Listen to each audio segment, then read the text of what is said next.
আবেদন করার শুনেছি সরলীকরণ হয়েছে। কি সেই সরলীকরণ আর কি কি লাগছে মূলত? সিএতে দেখুন, যত দিন যায় তত সরলীকরণ হয়, মানুষ বাস্তব প্রয়োগ যত হয় তত সরলীকরণ হয়, সেটা এখানেও হয়েছে।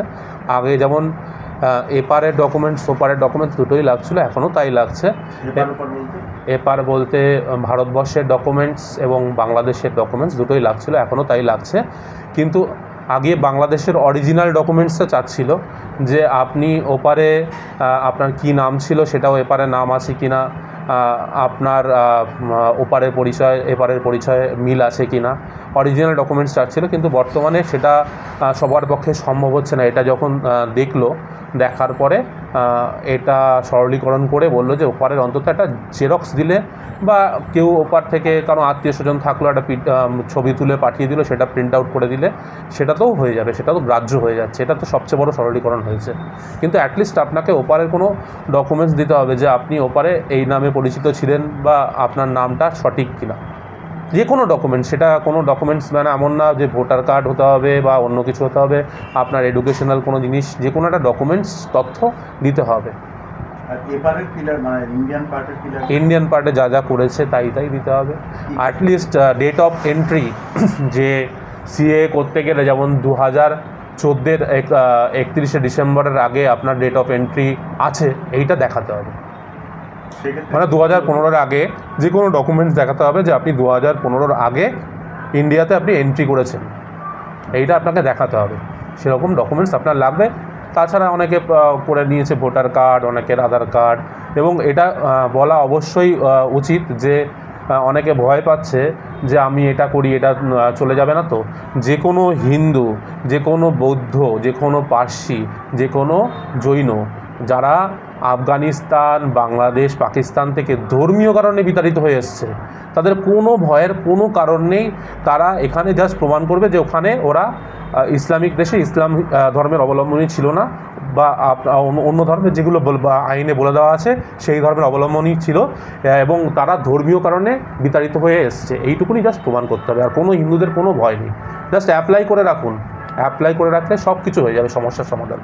আচ্ছা, আর একটা বিষয় সেটা হলো যে এই যে এসআইআর চালু হবে বলছে, যদি চালু হয়, যারা 92 থেকে এবং পরবর্তী সময়ে 2014-র আগে যারা এসছে এবং ভোটার তালিকায় নাম অনেকের উঠেছে, তাদের যদি নাম বাদ যায়, এটা অনেকে ভয় পাচ্ছে, সেক্ষেত্রে তাদের কি করণীয়?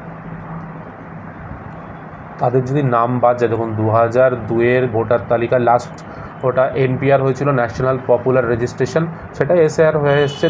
এবার 2002-এর তালিকায় লাস্ট মানে গণনাটা করা হয়েছিল যে কার কার নাম রয়েছে। বা 2002-এ যদি কারোর নাম না থাকে তাহলে তার বাবা বা তার মায়ের নাম পর্যবেক্ষণ করা হবে।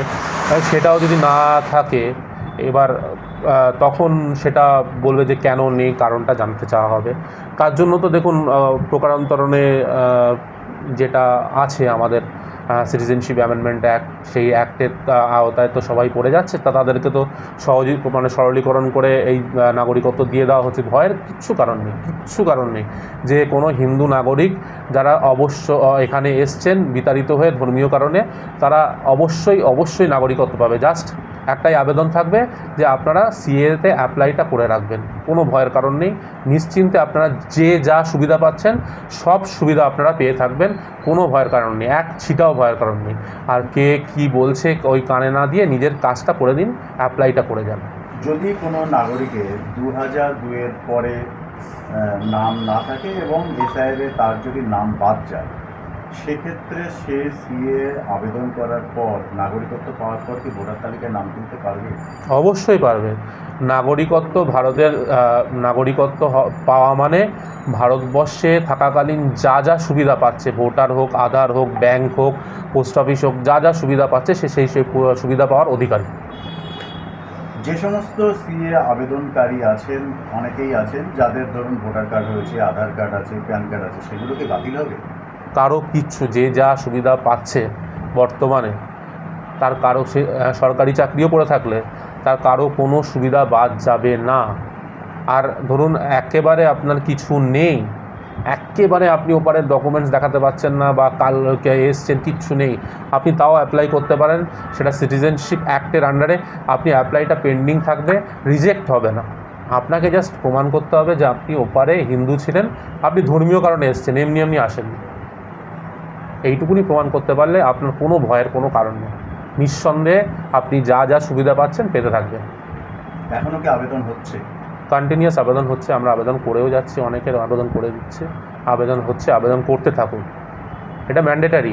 ভারতবর্ষে এতদিন অনেকে যারা বাংলাদেশ থেকে বিতাড়িত হয়ে এসছে ধর্মীয় কারণে, তারা অনেকে ভয়ে থাকতো। আজকে কেন্দ্রীয় সরকার তাদের ভয়টা দূর করার একটা রাস্তা দিয়েছে।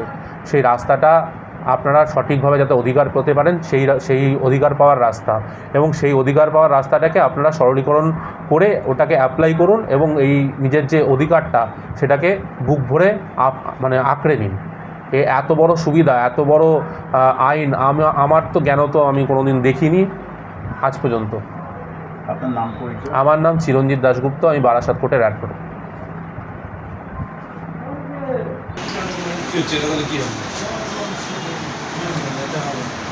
করে দে তাহলে।